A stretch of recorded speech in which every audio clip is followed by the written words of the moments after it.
Good afternoon to you all. Welcome to the beautiful forest here in Suffolk. Just thought I'd bring you to a different location today. We've been doing a bit on the beach, and today we're going to do a little something different. We're going to go into the forest, and today we're going to discuss something very divisive. It's a few different subjects all rolled into one, and I believe that they're all linked. And all linked into the subjects that we've been talking about thus far in this channel. So if it's your first time here, welcome. Great to have you along. If you're a returning guest, then great to have you along. Really pleased that you're here, and really pleased that you're consuming the content. And I hope you're enjoying it. Yeah, just, like I say, I'm just here. I'm just an ordinary guy, just sharing my thoughts, adding my voice to many voices that are speaking about different subjects at the moment, because we need to have these discussions. And today is especially important, and this is, I'm going to entitle this Government, Media, BLM, Religion, and Other Divisive Influences as well on our culture and the way that we're living right now. So let's get into the content. So I believe that right now we are in an information war. We are in a war. This is essentially World War III, but without the bullets. This is a strange time to be witnessing, to be part of, but it's also the most exciting time in history as far as I'm concerned, because this is an opportunity for us as people to be free for the first time ever. We've been ruled over and basically treated like serfs forever and a day. And that's been through the use of money and power and influence. And that's where I believe all of these subjects that we're going to talk about today come from. Divide and conquer. So we are being divided along every single line you can possibly imagine, be it religion, be it being a man or woman, gay, straight, political affiliation, everything, you know, and it's deliberate. It's a deliberate divide and conquer move to keep us fighting with each other, so that we are not concentrating on the real issue, which is the people we're going to talk about today. So let's start with the first one, government. Now, you know, if you've seen any of my videos, you know how I feel about the government. They're corrupt. You know, the system of governance corrupts those who want to go into it to do something good. I mean, you know, if I thought that I could actually make a difference by going into a corrupt system and trying to change it from the inside, then I would have already done it. And the reason I don't is because the system corrupts people who go into it, and in order to rise to a position where you can have any real political influence, you have to be you have to be corrupt, or you have to be compromised in some way, which I believe most politicians are, through a variety of mechanisms, be it drugs, be it paedophilia, be it you know, any number of different things that it could be involved in. And once that kind of thing is held over them, then they are swayed in whatever direction the people who hold that influence have, and money as well, obviously. Now, politics is one of those subjects that everybody agrees that politicians are lying bastards. We all agree on that. Even politicians will tell you they're lying bastards. And the issue is that look at the politics and everywhere in the world. I mean, you know, it doesn't matter where you are. I'm here in the UK. I'm from Australia, obviously, so very similar political system. Same monarch, obviously. We're not going to deal with the monarchy today. That's going to be another video. That's an interesting one. That's going to be divisive as well. But you know, the politics that we run with, most of the world runs on the similar sort of political system. Two-party politics. Why is it two-party? I mean, obviously you can have independence and that kind of thing, but at the end of the day, it's two-party politics. Why two-party? Because if it's two-party, then they fight with each other. And if you've watched any kind of you know, Parliament question time or anything like that, all it is just a slanging match. All they're doing is just backwards and forwards fighting with each other. Oh, you sir, you sir have done nothing in government, and they all accuse each other of doing nothing, because they all do nothing. I mean, they're not wrong. They're lazy, corrupt, filthy scum, as you know, and I'm being generous. You know, these people are not there to serve the people. They're not there to serve us. These are the elite. They come from the elite colleges, the elite schools, you know, Eton and, you know, these kind of places. And I'm not casting any dispersions on those colleges, because obviously their education is supposed to be very good. So it's not about the education. Well, it is, but we're going to go into that in a different video as well. But it is all about, it's a class system that we operate in. And you and I, it's a big club, and we're not in it, to quote George Carlin. So the two-party politics is literally just, it's like football teams, you know, football teams fight with each other. You know, and politics is exactly like that. So you've got in America the Republicans and the Democrats. You know, it's literally just fighting against each other. So it's all a show that's on in the media, and we'll get to the media in just a second. It's all just a show to keep you and I and everyone in the world fighting against each other. You know, and it works. It works a treat. You have to give them credit for the genius of it. I mean, it is. It's their thinking and their planning is absolutely brilliant, because it works. It keeps us all divided. We're all fighting with each other over whether Donald Trump's right or whether Nancy Pelosi's right. I mean, realistically, it's ridiculous, and it's all about divide and conquer. You know, it's Sun Tzu, The Art of War.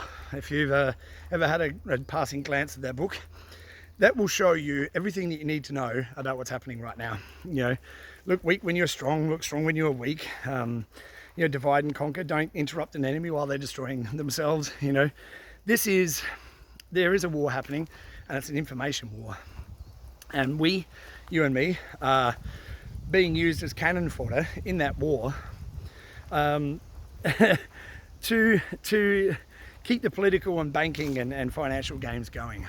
But it is all coming to an end. This whole corrupt system that we've known, well, I've known for my entire life, and I'm sure most of you are in the same sort of age bracket or maybe a bit older, for your lives as well. Forever and a day it's been this way. So politics is deliberately divisive, and you need to know that. Let's talk about the media, because the media and politics are very, very intertwined. The media nowadays are not independent. They haven't been for a long, long time. They're not independent. They're not objective. They are propaganda mouthpieces for the government. And I don't care what country you're in.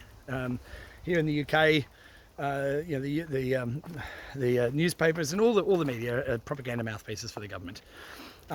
They pretend to be fighting against, well, you've got left-wing and right-wing newspapers obviously, but they all pretend to be fighting against and fighting for the average man. They don't give a shit about you and I.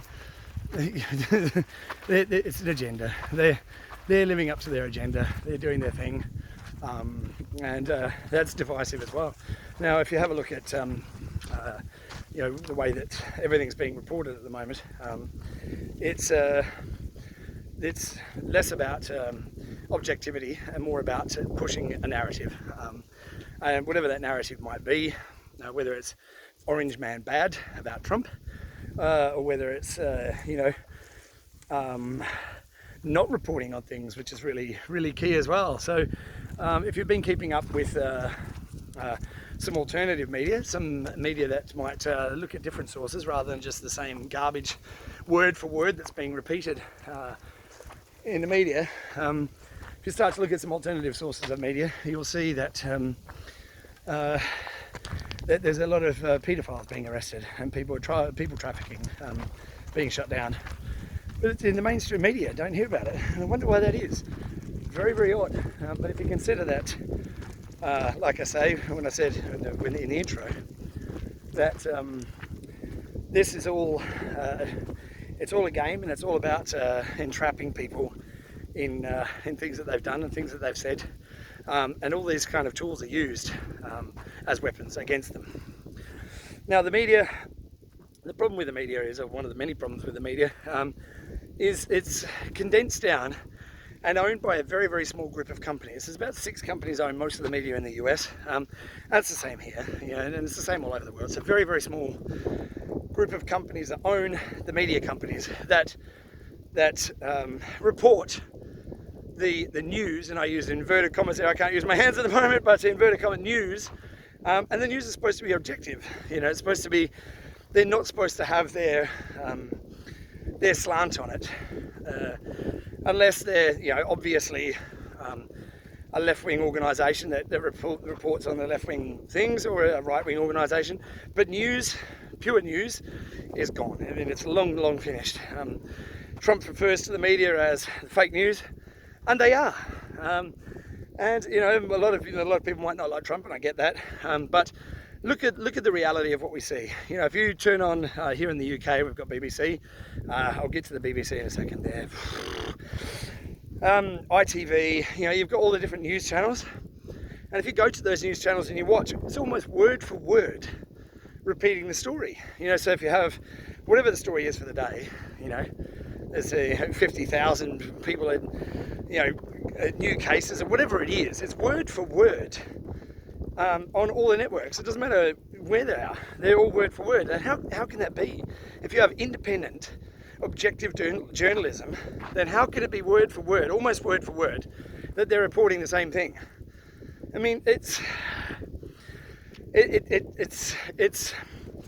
obvious what's happening, and if you can't see it, I'm afraid that you need to sort of rub that sleep out of your eyes, open your ears up a little bit, and see what's happening in the world right now. We are being lied to on a daily basis by the media, and they're not reporting facts, they're reporting opinion, and that's fine. Having an opinion is fine. I've got my own opinion, I'm sure you do as well. But if you're touted as being a news organisation, unless it's obviously stated that it's an opinion piece, then I'm afraid that you're not reporting the news. It is propaganda. Now, if we look at organisations like the BBC, here in the UK, you have to pay for something called a TV licence. So it's another con to make money, of course. So that TV licence money goes to the BBC, British Broadcasting Corporation, okay? Now, where do we start? Where do we start with the BBC? Okay, so the BBC has been shrouded in controversy forever and a day, but the biggest one that keeps on coming up again and again is a guy called Jimmy Savile. Now, if you're in a different part of the world, you might not have heard of Jimmy Savile. Jimmy Savile was quite well known on the television here in the UK. He had a show called Jim Will Fix It. He was knighted by the Queen, best friends with Prince Charles, best friends with the royal family. I mean, it was knighted. He had a show, Jim Will Fix It, where he used to take children, and get them to grant their wishes, if you like. Now, Jimmy Savile was a paedophile, necrophiliac. I mean, this guy was sick. I mean, he's the sickest of the sick. And this guy worked at the BBC for 30 years.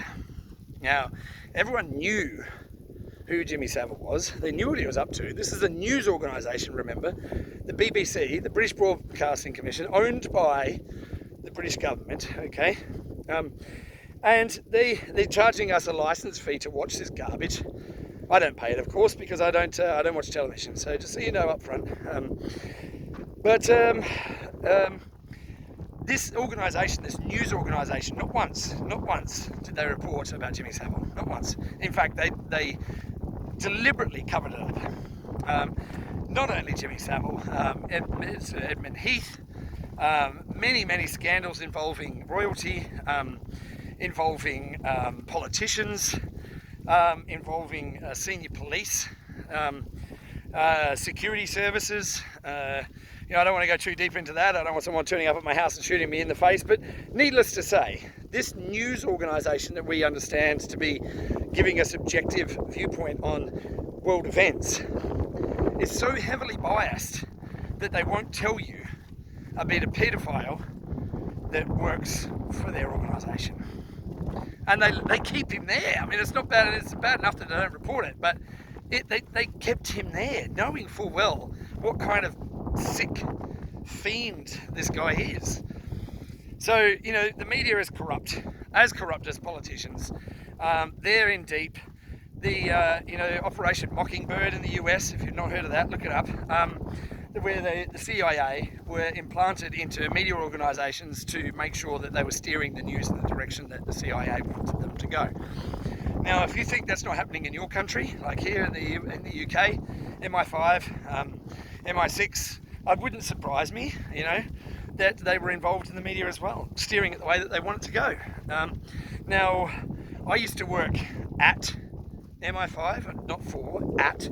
I'm a chef, obviously. I have been for many, many years. You can check that out. But I don't want anybody to turn around and say, you know, I'm a shill for the security services. I worked at MI5 in the kitchen at their offices. That was my job there. I was working in the kitchen. I didn't work for MI5. I worked at MI5. I worked at many, many, many different places. So before anybody starts digging into my history, I'm being upfront about it. I'm not an insider. I know nothing. I'm an ordinary guy who's reporting the way that I see things. Now, the media, the propaganda mouthpieces, it's as simple as that. There is no objective news organisation anymore. It's gone. So, you know, the sooner you understand that, the sooner you understand everything else that's going on in the world. What's happening currently in America is disgraceful as far as the media is concerned, the way that they treat the president of the country. Whether you respect the guy or not, you have to respect the office. So they don't, and it's a disgrace. It really is. You know, it's yeah, the way that the media is terrible. It's divisive, deliberately divisive. And when you have the things that have been going on, the riots, the looting in the streets, and the media over there, CNN and MSDNC and those organisations who are anti-Trump, reporting it as peaceful protests.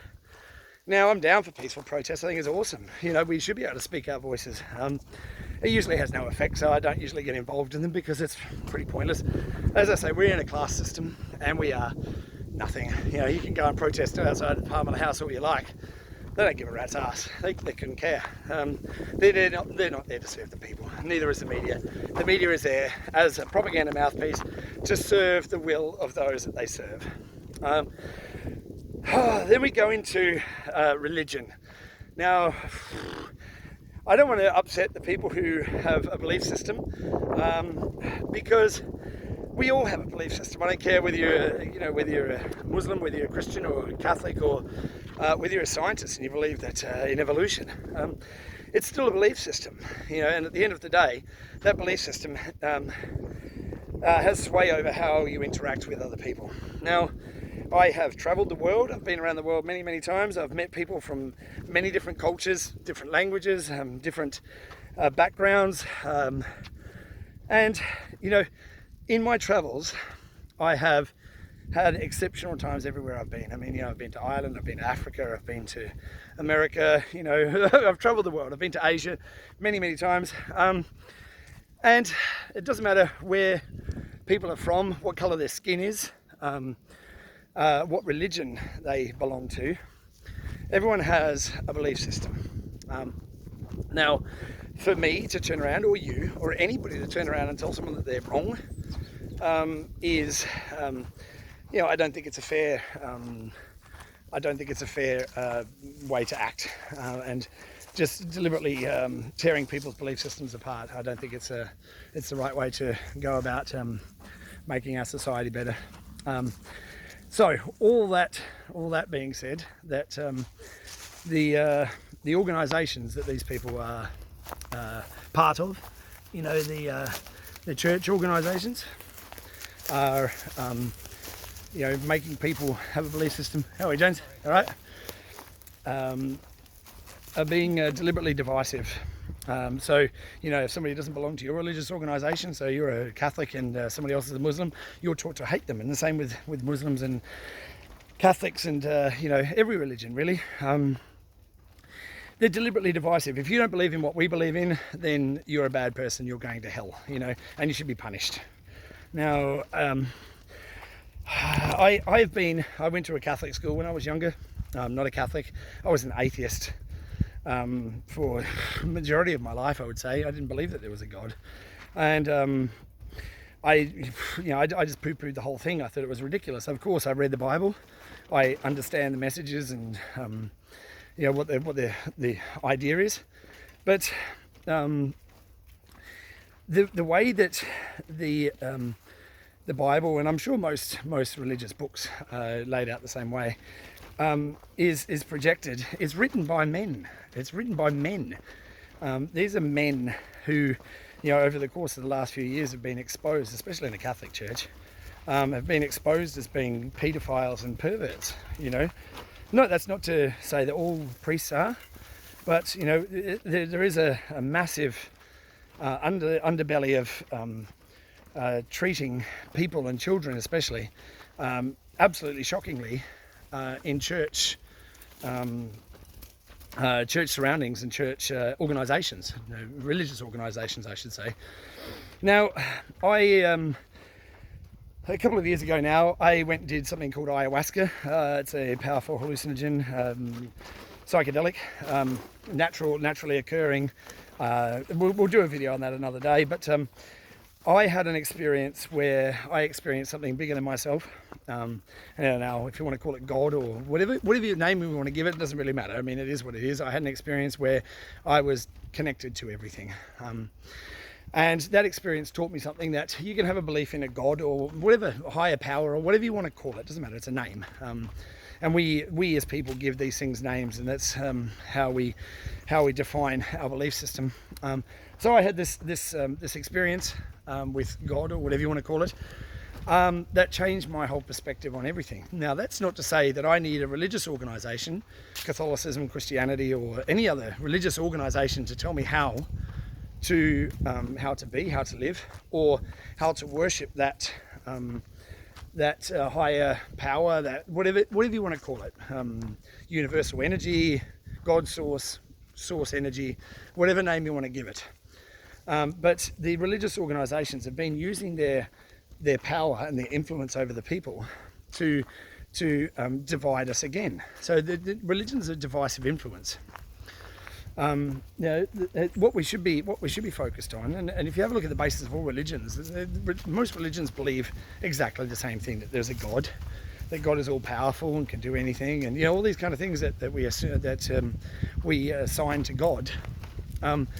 But you know, religious organisations, rather than focusing on what we have in common and what you and I have in common, they separate us on how we follow through with those beliefs. You know, Muslims like to pray on Friday 5 times. Well, they go to the mosque on a Friday. I'm not going to pretend to know everything about their religion.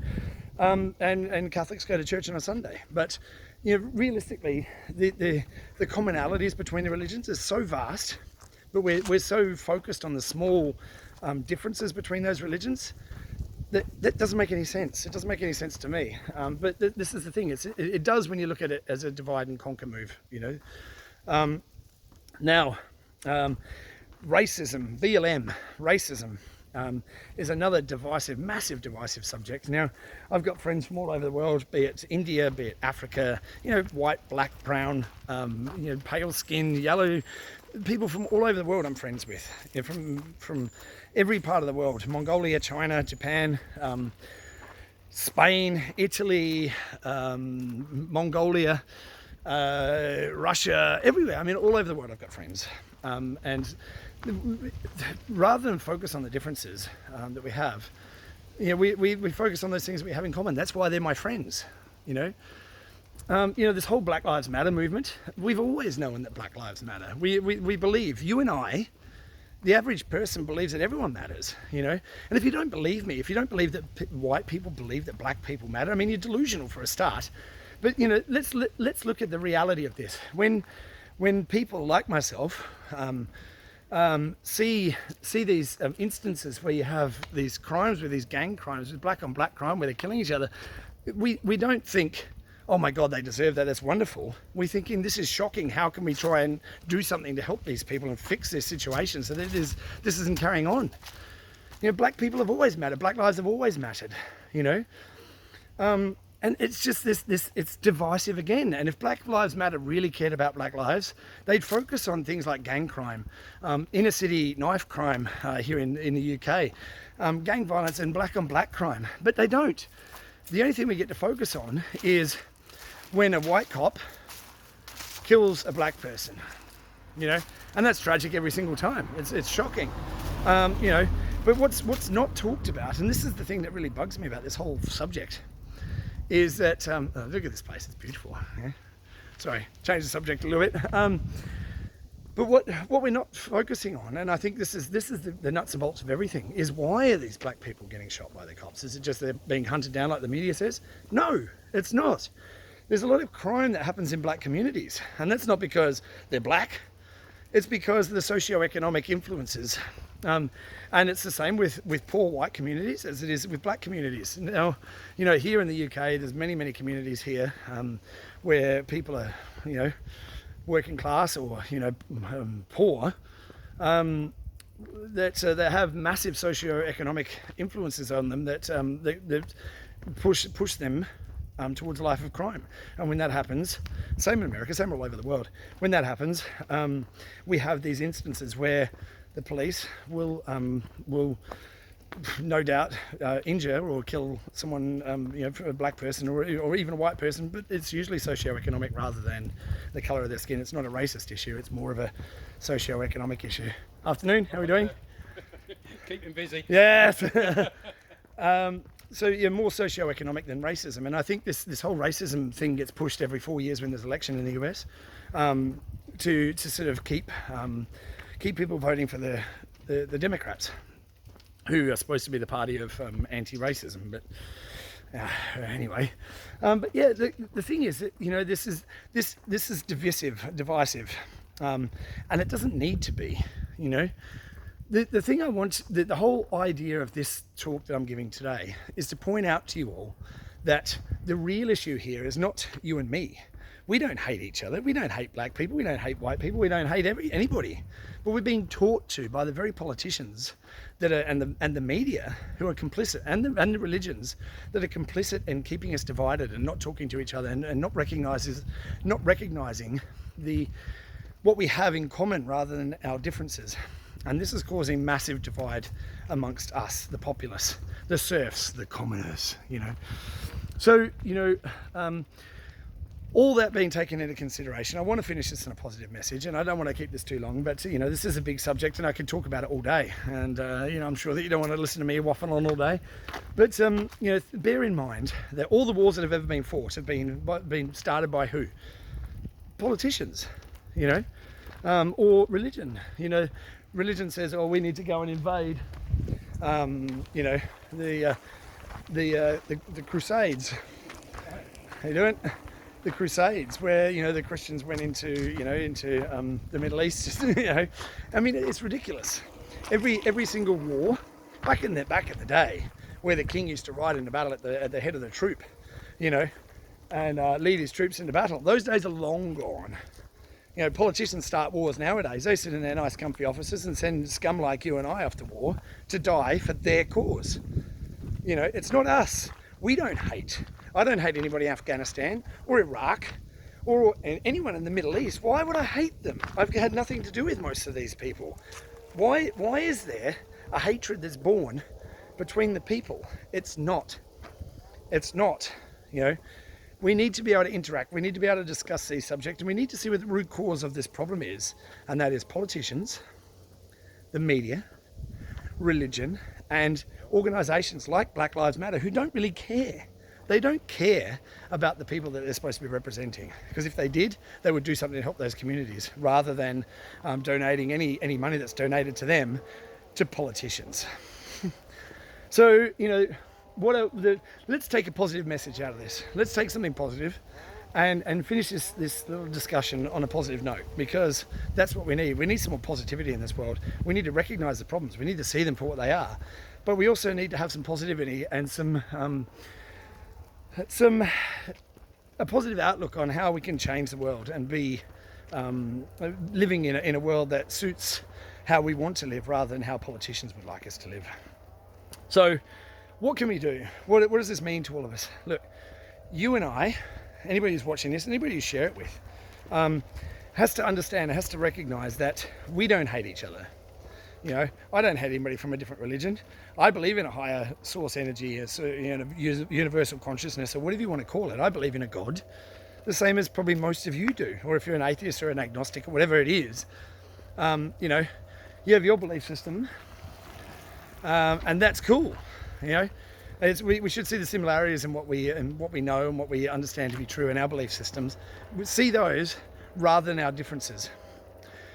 We need to be able to talk with each other and understand that we don't hate each other. The average person doesn't hate a black person. The average person doesn't hate an Afghan. The average person doesn't hate a Chinese person. Just because the Chinese Communist Party did something, that doesn't mean the people are responsible.